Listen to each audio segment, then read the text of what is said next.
Nosotros seguimos hablando con el eurodiputado del Partido Socialista, Juan Fernando López Aguilar, preside la comisión en la que hoy ha comparecido vía telemática el presidente de Canarias, Ángel Víctor Torres. Y hablaba Ángel Víctor, lo vamos a escuchar, señor López Aguilar, sobre esa solidaridad obligatoria. Vamos a verlo. La comisaria europea ha hablado de solidaridad obligatoria. Y son palabras, pero las hacemos nuestras. Solidaridad obligatoria, lo que significa también corresponsabilidad compartida, es lo que debe arbitrarse para el futuro pacto de Estado y asilo, y migración, de la Unión Europea. ¿Realmente esto va a suponer un punto de inflexión en esa política migratoria, en ese pacto de migración y asilo en el que se está trabajando ya en la Unión Europea? Voy a abusar de su confianza, le pido que me responda a la vuelta de publicidad. Yo le espero, López Aguilar, señor López Aguilar, así que a la vuelta seguimos hablando con usted. ¿No hay publi? No, pues nada, seguimos con usted. Las cosas de la televisión y el directo. Bueno, ¿usted cree que esto va a marcar un antes y un después? Debería. Y de eso se trata cuando la Comisión ha adoptado iniciativas, porque como he subrayado más de una ocasión, no viene a cubrir ningún vacío legislativo. Ya hay legislación europea de migraciones y asilo, que se sepa.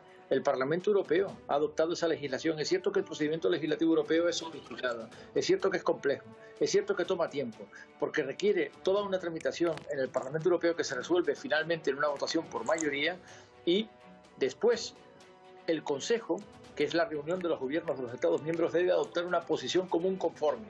Pero si esa posición no es común o no es conforme, se produce entonces una fase así llamada de trílogo, que es un enfrentamiento a cara de perro entre el Parlamento y el Consejo, hasta que finalmente se produce un acuerdo que debe ser validado en segunda lectura y definitiva por el Parlamento Europeo para que se convierta en ley europea.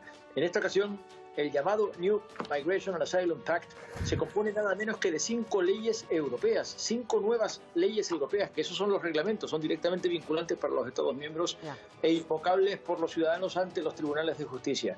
Y por tanto tienen mucho trabajo por delante. Además, van en paquete, como su propio nombre indica, lo que quiere decir que las piezas están interrelacionadas. Lo que quiere decir que si uno arrastra los pies o en uno de esos reglamentos que son leyes europeas hubiese un bloqueo, eso perjudicaría la tramitación y, por supuesto, la aprobación final del conjunto de las nuevas leyes europeas. No vienen a cubrir ningún vacío, pero supuestamente vienen a reparar algunas deficiencias persistentes que yo he calificado muchas veces como insoportables. La primera, la injusticia de que los estados que tienen fronteras exteriores que dan al mar, al Mediterráneo la mayoría, Grecia, Chipre, Malta, Italia y España, pero también España en el frente atlántico, porque es una ruta que va a través de Canarias al destino de los emigrantes que provienen de África, que sigue siendo circular libremente por el espacio de integración que es la Unión Europea. Cuando llegan a Canarias ya están en la Unión Europea, pero su destino final no es Canarias, quieren seguir circulando por la Unión Europea.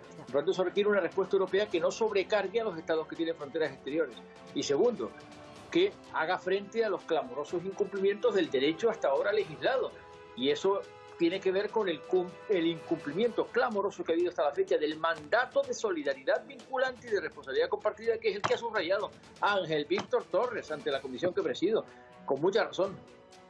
Señor López Aguilar, hay preguntas de los periodistas que están en la mesa, Lito Mesa, Ángeles Arencibia, pero ahora sí hacemos un pequeñísimo alto para la publicidad y regresamos con usted. Hasta ahora. Adelante.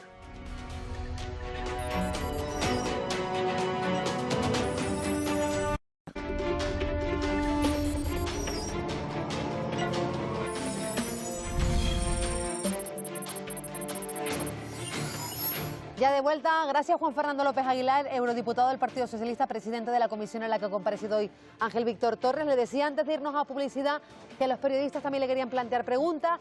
Comienza Ángeles Arencibia.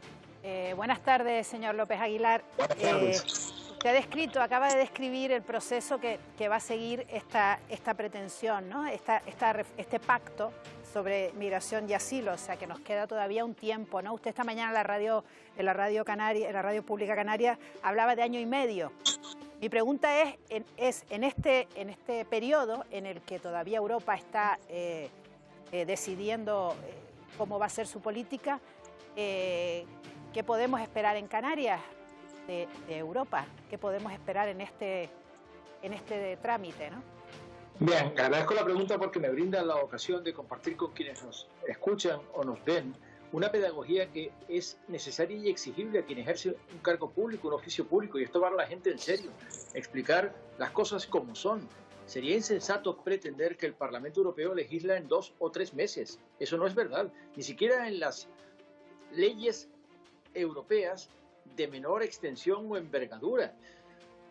Normalmente eso toma su tiempo por la complejidad del procedimiento legislativo y por la necesidad de aunar las voluntades del Parlamento como legislador y el Consejo, que es la reunión de los gobiernos de los Estados miembros, como órgano también legislativo de la Unión Europea, cuya posición común es necesaria para que el Parlamento Europeo pueda adoptar la legislación europea de que se trate en votación definitiva. Claro, pero y mientras tanto, señor López Aguilar, eso lo sabemos, el trámite es largo, pero y mientras tanto... Por eso dije en serio que pensemos que puede haber 1 año y medio, pero también he subrayado una y otra vez que este nuevo pacto de migraciones y asilo, así llamado, solo será un pacto cuando lo adopte el Parlamento Europeo como legislación, pero que tampoco viene a cubrir ningún vacío, porque hay ya legislación en vigor. ¿O es que acaso España no tiene una ley orgánica de extranjería, de derechos y libertades de los extranjeros, que así se llama, de año 2000, reformada por el gobierno del que fui miembro y ministro de Justicia en 2006? ¿Acaso no hay una legislación europea de asilo y refugio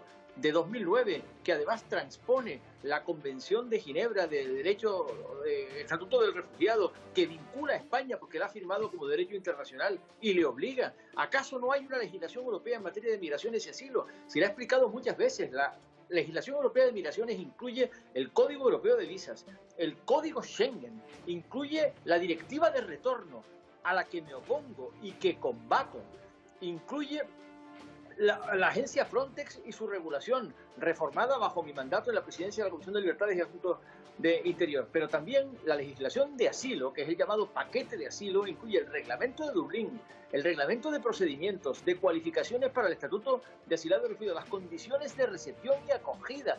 Todo eso está regulado por derecho europeo todavía vigente. ¿Se puede reformar?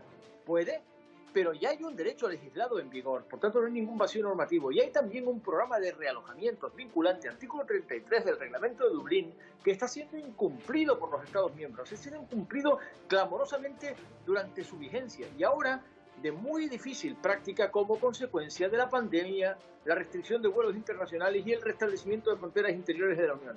Pero no es verdad que no haya en estos momentos una legislación aplicable. Estamos corrigiendo los defectos de la actual legislación. Pero es que no se aplica, Juan Fernando, no se aplica, porque además, buenas tardes, yo solamente quería preguntarle una cosa que va vinculada a esto que está usted diciendo de la legislación vigente española. Mire, usted visitó creo que el centro de la isla de Tenerife de las Raíces, acompañando al alcalde y tal. Usted le dio una charla allí, vio las condiciones en que estaba, pero usted sabe que todos los días hay peleas porque no tienen algo tan elemental como la comida, es decir, que falta comida. Eso, con una legislación como la que tenemos, como la que usted está contando, debería no ser un problema, y sin embargo lo es. Es un problema la comida, es un problema cómo están siendo hacinados, porque prácticamente es la palabra que se tienen que emplear, porque no caben todos allí, y esas son unas condiciones que ni siquiera Europa lo puede permitir, y ni siquiera nosotros como canarios lo podemos permitir. Hay muchas cuestiones que comentar con respecto al punto de vista que usted ha expresado. En primer lugar, es cierto que he visitado esos campamentos, como he visitado otros, en otros extremos y latitudes de la geografía de la Unión Europea. Y créanme, en Canarias la situación es incomparablemente mejor, aunque esto pueda resultar chocante en el contexto de tensión que conozco perfectamente porque hablo de mi propia tierra y de mi propia gente, porque tan canario soy yo como usted, que la que he visitado en campamentos en Bosnia, en Croacia, o en las islas eólicas o en las islas griegas, para que todo el mundo lo entienda. En Lesbos, que es una isla de 80.000 habitantes de derecho, hay un campamento donde se hacinan sin libertad de circulación ni de movimientos, encerrados, literalmente encerrados, 20.000 personas. Es como si hubiera en La Palma un campamento cerrado de 20.000 personas. ¿Hay algo parecido a eso en Canarias? Claro que no. Por tanto, la situación no es comparable. Eso no quiere decir que la situación en Canarias sea indefinidamente sostenible ni tampoco aceptable.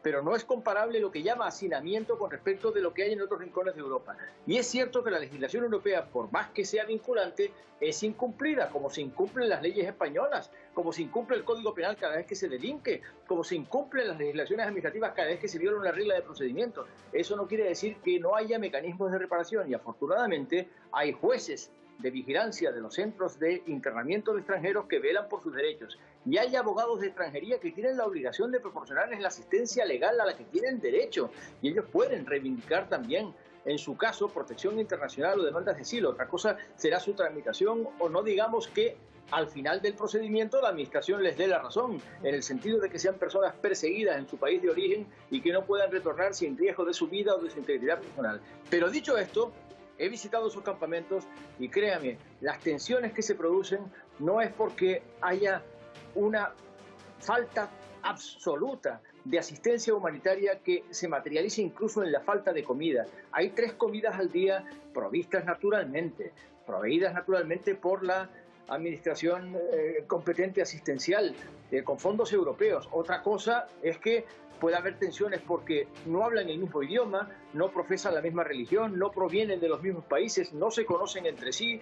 En una tienda de campaña en la que duerman 25 varones es posible que se produzcan situaciones de tensión humanas que deriven en violencia, y también por el hecho, y me lo han explicado, de que tienen que hacer largas colas para cargar el móvil, lo que le llega a producir altercados y situaciones de violencia. Por tanto, es cierto que en la vida cotidiana, hasta lo más elemental llega a exasperar a las personas que se encuentran en una situación muy desesperada o muy delicada. En la vida cotidiana nada puede evitar que surja un conflicto o una tensión, pero no se puede decir que surgen conflictos y tensiones porque la administración asistencial les niega hasta la comida. Se les están sirviendo 3 comidas al día y en eso consiste. Yo no he dicho que le niegue la comida, le he dicho que no es suficiente.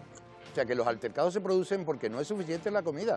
Y eso es lo que publican los medios de comunicación y es lo que tenemos nuestras fuentes que nos cuentan eso. Es decir, yo no he dicho que no le den comida, lo que digo es que no es suficiente. Pero además, yo no hablo de otro sitio, me estoy refiriendo a lo que estamos pasando en Canarias. Es decir, es una situación que se tiene que resolver porque jamás la hemos vivido y no estábamos acostumbrados a este tipo de encarcelamiento o, por llamarlo de alguna forma, de encerramiento.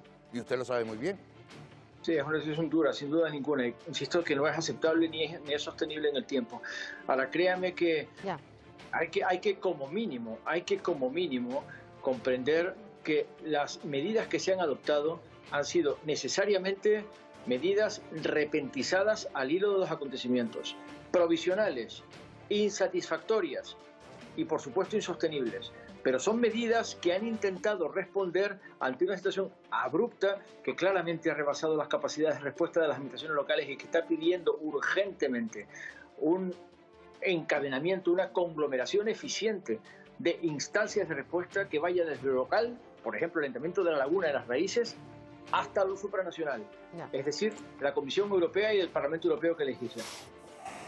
Ángel Víctor Torres ha sido contundente. Esperemos que lo que ha expresado en materia migratoria no caiga en un saco roto, que lo haya escuchado bien la comisaria europea de Interior y que haya consecuencias, que se tomen medidas, sobre todo a raíz de esta comparecencia. Gracias por estar con nosotros, Juan Fernando López Aguilar. Gracias. Muy buenas tardes. Te agradezco la llamada de nuevo y, como siempre, que Ángel Víctor Torres ha hecho una intervención argumentada y muy eficaz. Creo que lo ha hecho bien y creo que el mensaje ha llegado. Bueno, pues eso es lo importante, que el mensaje llegue. Gracias, señor López Aguilar, porque también ha hablado. Saludos desde Canarias.